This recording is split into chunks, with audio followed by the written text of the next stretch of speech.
დავიწყოთ. 3 ცალი მწიფე ბანანი. გავანადგუროთ ბლენდერი. ან ჩამგდით. აუ, სახეს შემოწყდა. 3 სუფრის კოვზი არაქისის კარაქი, 3 სუფრის კოვზი თაფლი, კარგად ავურიოთ. ვანილი, 1 სუფრის კოვზი კაკაო, 1 სუფრის კოვზი სეზამის მარცვალი და 280 გრამი შვია. კარგად შევურიოთ. ჯანსაღი ცომი მზადაა. ქოქოსის ფანტელი, რომელშიც უნდა ამოვავლოთ ორცხობილები. მეორე ხელთათმანი ვერ ვიპოვე, ამიტომ მოგვიწევს ერთი ხელით მუშაობა. მივცეთ ბურთულის ფორმა. აი, ასეთი. ამოვავლოთ ქოქოსში, შემდეგ ფორმაზე ოდნავ დავაბრტყელოთ.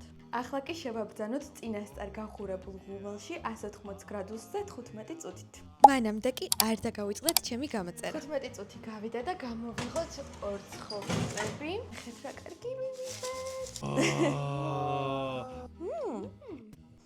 ანუ მოგეწონათ. დაგემრიელია.